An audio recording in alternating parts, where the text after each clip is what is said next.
Visita do presidente da Xunta ás instalacións de Gealsa tras a prórroga da concesión da planta do Bodión. Alfonso Rueda destacou a aposta pola innovación e emprego como motor económico da comarca. Que tal? Moi boa noite. De seguido ampliamos esta información. Antes repasamos outras novas da xornada en titulares. O conselleiro de Sanidade realizou unha visita á unidade de condutas aditivas de Ribeira tras o seu traspaso Sergas o pasado 1 de xaneiro. Alí destacou o papel desta unidade, cuxa xestión até de agora era municipal. A atención aos concellos, o turismo internacional e o apoio á imaxe de Pontevedra como a provincia do deporte encabezan os propósitos da Deputación Pontevedresa pro 2026. Portas incorpora a súa flota un pequeno camión equipado cunha plataforma elevadora. O vehículo foi financiado con cartos da Xunta e da Deputación de Pontevedra. Nova vida pro Parque Infantil de Áncar, en Poio. Hoxe inaugurouse a área de xogos tras a súa remodelación cunha imaxe inspirada no navegante Cristóbal Colón. Zona Aberta dá por pechada a súa campaña de Nadal. Fixo co sorteo de 3.000 euros entre a súa clientela, no que participaron máis de 15.000 tickets. Estamos nas novas do día, comezamos.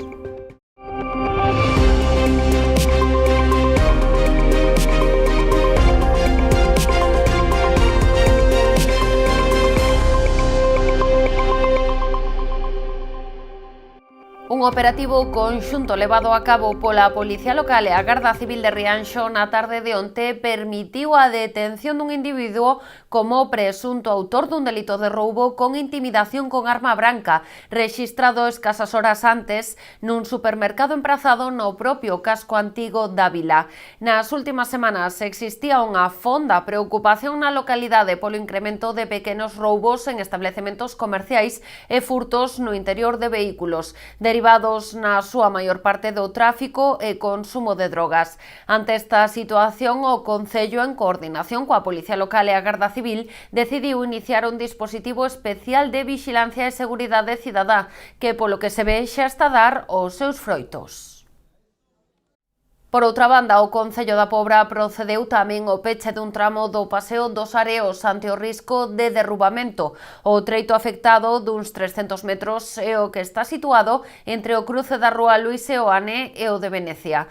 Trátase dunha medida adoptada tras unha inspección realizada polo arquitecto municipal. Para minimizar calquera perigo aos usuarios do mesmo, os axentes da Policía Local e Protección Civil realizaron os labores de precintado e de colocación de valado tanto no paseo como en parte do areal. Dende o Concello informaron de que remitirán próximamente un informe á Xunta de Galicia, a administración que ostenta agora as competencias en materia de litoral, para que proceda ao seu arranxo á maior brevidade posible.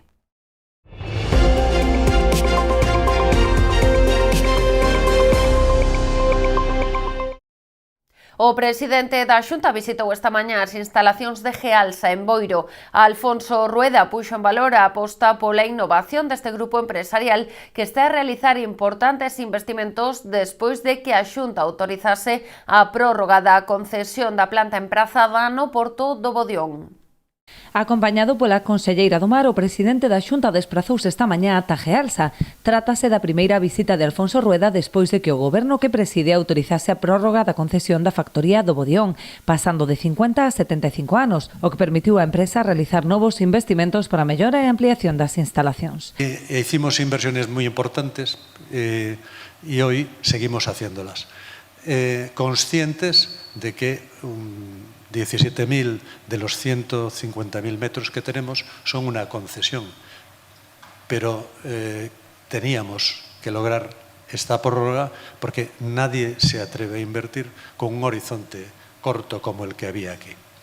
Y nosotros nos atrevimos porque teníamos confianza en el presidente de la Xunta, porque es un hombre que ha demostrado que, a pesar de ser inteligente y muy ejecutivo, es buena persona. Decía Jesús que teníamos que estar aquí un día, pues eso, para comprobar cómo se sigue creciendo e tamén para poñer en valor esa decisión. Eu agradezo que nos dean a oportunidade de tomar ese tipo de decisións. Insisto, dentro do cumprimento estrito da normativa non hai que ter ningún medo a intentar consolidar os que apostan por seguir creando riqueza. Porque, senón, ademais, hai que entendelo, e isto vale para calquera iniciativa empresarial, estou seguro que, bueno, él lo decía, si as administracións non acompañamos con decisións valientes as iniciativas empresariais, o que pasará é que ou non farán eses investimentos e, polo tanto, non seguirán crecendo e creando riqueza e postos de traballo ou os farán, pero noutros lugares.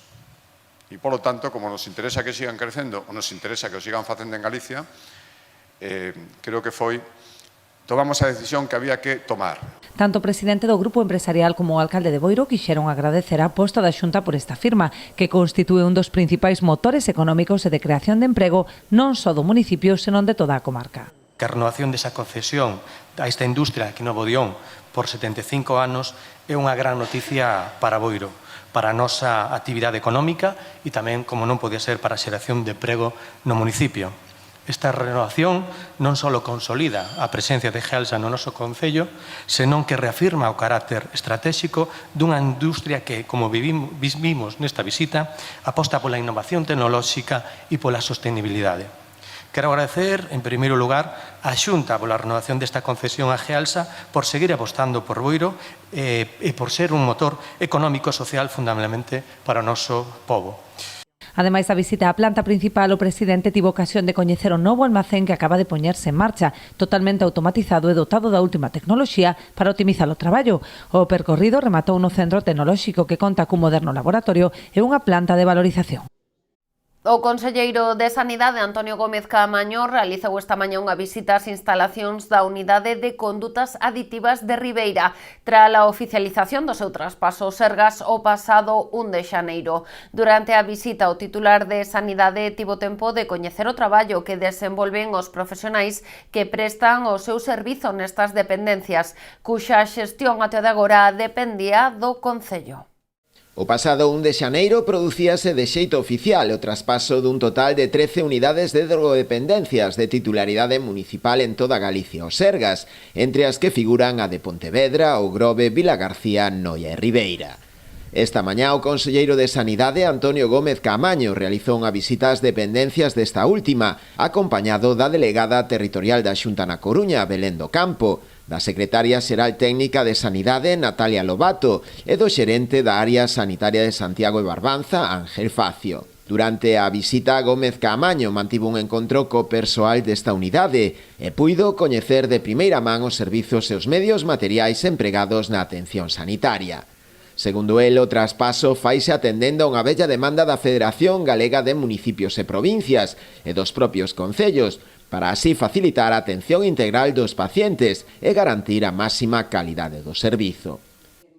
Poñer en valor o traballo que se fai en esta unidade, un traballo transversal, un traballo integral, escoitado cousas moi bonitas, e cosa a palabra desestigmatización, apertura á comunidade, que son conceptos que creo que son importantes a la hora de avaliar como se traballa na resolución das drogadicciones, tamén o equipo multidisciplinar, a transversalidade no traballo, médicos, psiquiatras, psicólogos, traballadores sociales, administrativos, xente que traballa nos talleres, creo que tamén son cousas moi importantes, tamén poner en valor, por suposto, a aposta da Xunta de Galicia por que é a integración de 13 unidades, antiguamente chamadas municipais, na atención á drogodependencia.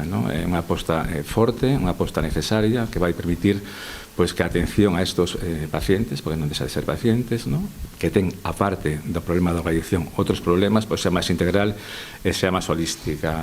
Insisto, un traballo excelente desta unidade, creo que é exemplar. A alcaldesa de Ribeira, María San Pedro, que tamén asistiu ao acto, mostrou a súa satisfacción de que se producise a transferencia da xestión da UCA ao Sergas, o que permitirá poder seguir desenvolvendo o seu traballo coas máximas garantías. Moi agradecida hoxe de que esta sexa a primeira unidade municipal, o que foi casi municipal ata o 31 de decembro, que queredes visitar hoxe, A verdad que como alcaldesa é un orgullo porque en Ribeira sentímonos pois moi orgullosos do traballo que durante tantos anos se fixo desde esta unidade. Agardamos que se siga facendo un conxunto dende a Xunta e dende o Concello de Ribeira porque o que hai nesta casa máis alá dun equipo técnico, profesional, hai un equipo humano, hai unha familia que leva traballando pois aquí moitísimos anos e, polo tanto, funciona como tal. Eu creo que eso é o valor, o gran valor que ten pois esta UCA e que traslada pois ao resto de UCAs como exemplo de bo traballo, debo facer. Creada en 1993, a UCA de Ribeira ofrece unha asistencia integral para problemas de adicción, principalmente alcohol e drogas, a residentes non só deste municipio, senón tamén de toda a comarca do Barbanza. Durante o pasado ano 2025 atendéronse a preto de 900 pacientes. Seguimos en Ribeira, ali o Concello avanza no procedemento para adherirse á rede de mercados excelentes de Galicia. Nos próximos días adxudicarase o contrato para a realización dun estudo sobre a situación e usos do mercado municipal, así como un programa de formación para os praceiros. O abeiro dunha liña de axudas convocada pola Consellería de Emprego e Comercio, o Concello de Ribeira levará a cabo un estudo sobre a situación e usos do mercado municipal, así como un programa de formación para os praceiros. Trátase dun paso máis para adherirse á rede de mercados excelentes que ata o momento tan só integran 4 prazas de toda Galicia. Para llegar a esa distinción, llamémoslo así, de mercado excelente, pues tenemos que dar una serie de pasos, y los pasos que hemos solicitado vía subvención de 13.300 euros, el 80% subvencionado por la Consellería de Empleo, viene a ser para hacer primero una diagnosis de lo que es el mercado municipal y una segunda parte que es el mentoring, o en otras palabras, la formación para los placeros y placeras.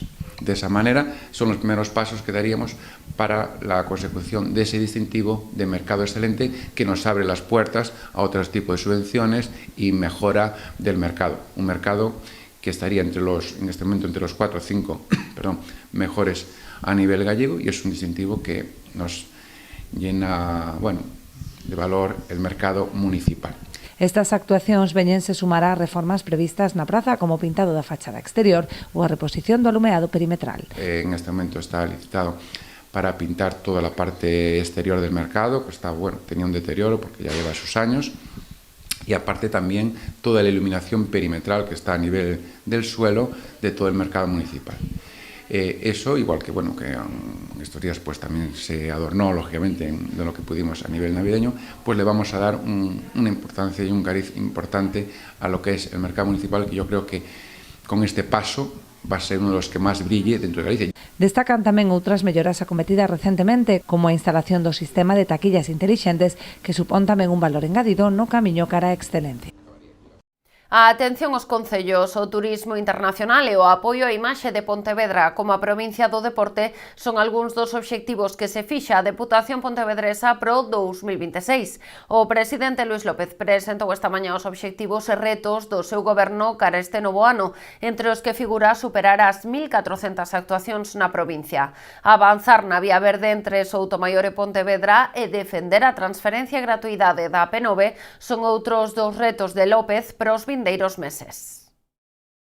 A Deputación de Pontevedra arranca o 2026 fixando os obxectivos pro novo ano, unha axenda na que o apoio aos 61 concellos da provincia será, segundo Luís López, a prioridade pro seu executivo. Non somos a Deputación de só 2 cidades, nin de só 59 concellos, senón que somos a Deputación de toda a provincia de Pontevedra. Así que no ano 2026 propoñémonos alcanzar un total de 1.400 actuacións a través dos plans de investimento, convenios coas cidades, melloras en infraestructuras e obras propias.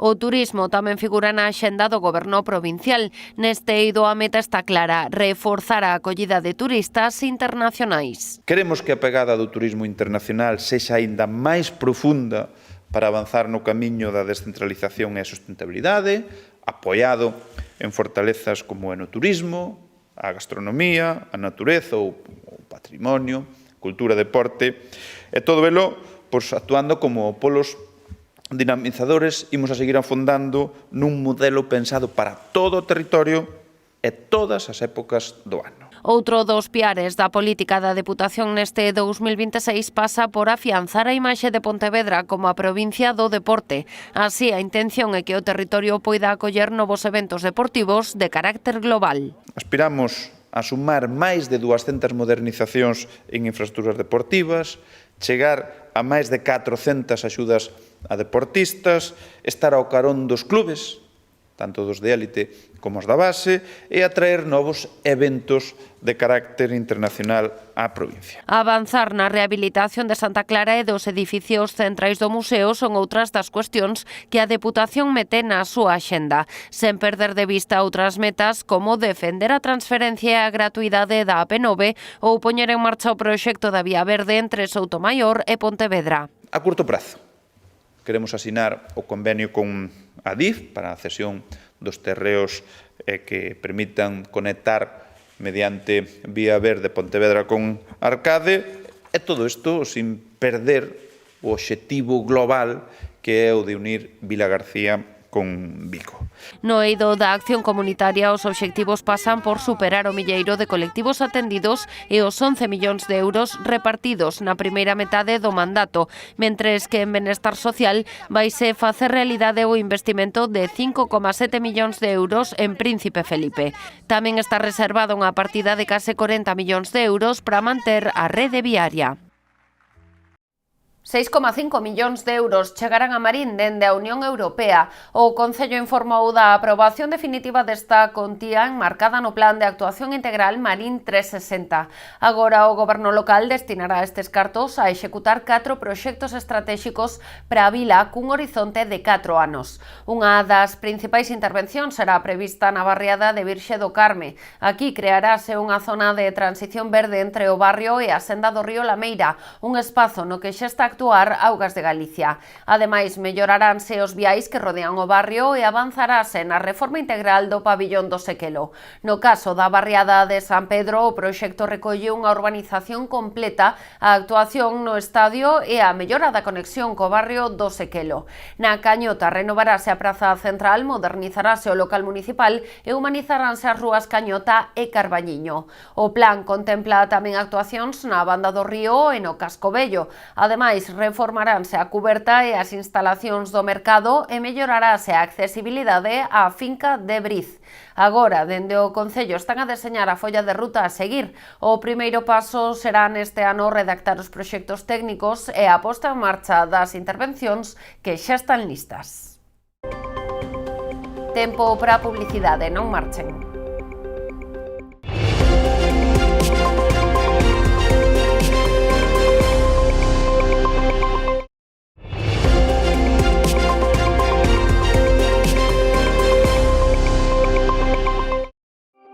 O Concello de Portas incorpora un novo vehículo á súa flota. Trátase dun pequeno camión equipado cunha plataforma elevadora que facilitará intervencións en canelóns, alumeado público ou árbores. O vehículo tivo un custo de 53.000 euros, dos que a Xunta chegou 32.000. Os cartos restantes foron achegados polo Plan Mais Provincia da Deputación de Pontevedra. Un pequeno camión con plataforma elevadora incorpórase á flota do Concello de Portas. O vehículo permitirá ofrecer máis servizos de xeito máis rápido á veciñanza. Hoxe en día é bastante difícil conseguir cando se necesite por un momento de apuro, cando hai temporais e cousas desas que hai que sacar ramas que caen na carretera, cando hai cables que caen, sobre todo madeireiros que veñen solicitan de que se baixe os tendidos eléctricos para poder cortar a madeira.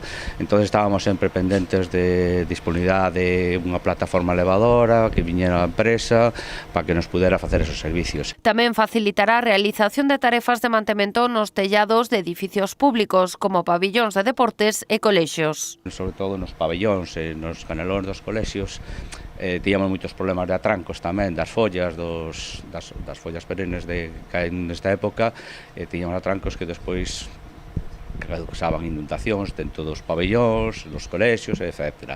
Entón, para estas cousiñas pequenas.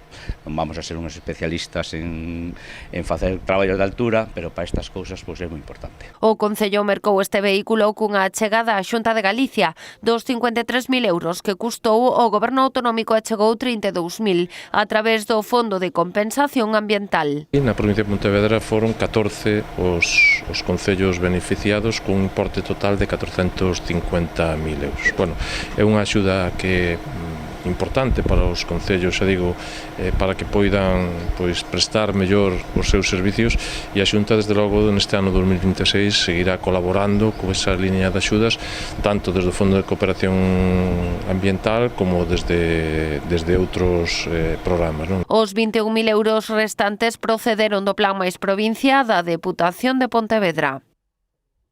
A Xunta de Galicia dá luz verde ambiental a un proxecto para a xestión de residuos no Parque Empresarial de Nantes, en Sanxenxo. A intención é construir unha planta cunha superficie de máis de 750 metros cadrados na que se almacenarían residuos perigosos e non perigosos, incluindo refugallos de aparatos eléctricos e electrónicos e valorización de metais mediante clasificación e selección dos mesmos e de vehículos, automóviles e pequenas embarcacións ao final da súa vida útil. No seu informe de impacto ambiental, a Consellería de Medio Ambiente conclúe que non son previsibles efectos adversos significativos derivados do proxecto, sempre que se cumpra coas condicións fixadas en relación a cuestións como a protección da atmosfera, poboación e saúde, do solo e das augas, a xestión de residuos ou o patrimonio natural. Unha vez emitido, o informe non exime ao promotor da obriga de obter todas as autorizacións, licenzas, permisos ou informes que sexan exixibles para desenvolver o proxecto. A Rapazada de Poio xa conta cun novo espazo no municipio. Esta tarde inaugurouse o novo parque infantil de Ancar, nun acto no que, ademais do alcalde Ángel Moldes, participou o presidente da Deputación de Pontevedra, Luis López. A área de xogos ten un deseño temático sobre Cristóbal Colón, cunha réplica da embarcación Santa María. Unha réplica da embarcación Santa María de Cristóbal Colón preside o novo parque infantil do Concello de Poio. A nova área de xogos para a rapazada foi inaugurada hoxe. Cando chegaba aquí, me viña a cabeza vísperas electorais, campaña, facíamos aquí un mitin prometendo o que era un parque infantil na zona de Ancar. 2 anos e pouco despois, aquí estamos, cunha reforma do parque de Ancar. A figura do navegante centra o deseño deste novo parque que amplía a capacidade do espazo, mellora a accesibilidade e garante a inclusión. Ademais da réplica da Santa María, inclúe unha segunda embarcación máis pequena, adaptada para a cativada de menos de 6 anos. Tamén hai randeiras con elementos para bebés e inclusivos ou xogos xiratorios con temática mariña. Entendíamos que era unha das temáticas importantes que debíamos de poñer en valor, xa que estamos falando e que vamos a poder ver enfrente, estamos vendo desde aquí, a Casa Museo Colón e, sobre todo, esa teoría do Colón galego, do Colón de Porto Santo, do Colón de San Salvador. Logo, creo que desde aquí vamos a cumplir varias funcións. Primeiro, que os nenos e nenas teñan un espazo onde poder xogar e, segundo, defender esa teoría do Colón galego, do Colón de Porto Santo, do Colón de Poio. A renovación integral deste parque infantil de Ancar realizouse con cargo ao Plan Mais Provincia da Deputación de Pontevedra, cun investimento de case 162.000 euros. Eu que teño a sorte de moitas veces correr por aquí, ver o que había antes e ver o que hai agora, todo o que implica, ademais do beneficio para os máis peques, a parte estética, que ven a decentar unha zona que o precisa, que dá cobertura á xente que vive aquí nesta contorna de Poio, pero tamén ao outro lado do río Lérez e incluso a xente que ven de fora. A inauguración converteuse nunha auténtica festa. Houbo hinchables, chocolatada e animación a cargo de Javi Solla.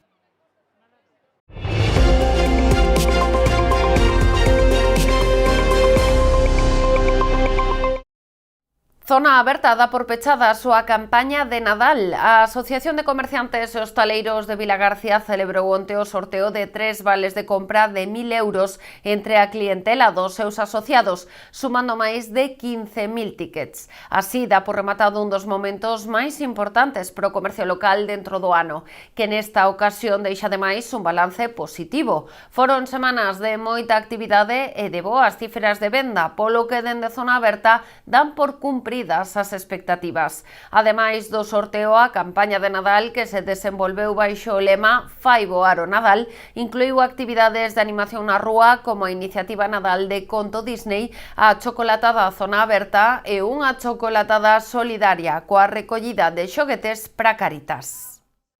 Unha das paredes do interior do Polideportivo Municipal Pilar Barreiro Senra de Lousame loce nova cara grazas ao traballo realizado por un grupo de mozas e mozos da rede de voluntariado que estiveron elaborando un mural. Trátase dunha iniciativa realizada a través dun obradoiro de pintura mural organizado pola Bella Escola Cultura Urbana e polo propio Concello, que conta con financiamento da Deputación da Coruña. A rapazada participou no deseño e execución do mural, pero que escolleron unha temática ambiental e deportiva, mesturando unhas viñas coa frase Trail de Lousame. Dende o Concello destacaron a importancia desta iniciativa, o tempo que felicitaron os mozos polo seu traballo e a calidade do resultado final, que dende agora poderán desfrutar todas as persoas usuarias do Polideportivo Municipal. O coñecido humorista JJ Vaquero actuará no Auditorio de Ribeira o vindeiro domingo 22 de febreiro ás 5:30 da tarde. Ese día presentará o seu último monólogo de stand-up comedy Vaquero, a través do cal ofrece a súa particular visión da vida cotiá cun estilo directo e sen filtros. As entradas xa están á venda na páxina web de ataquilla.com ou de maneira presencial na Oficina de Atención Cidadá na Casa Consistorial. O prezo sitúase nos 25 euros máis gastos de xestión. Ata aquí chegou o noso informativo de hoxe. Volvemos o luns con máis actualidade. Que pasen unha feliz fin de semana.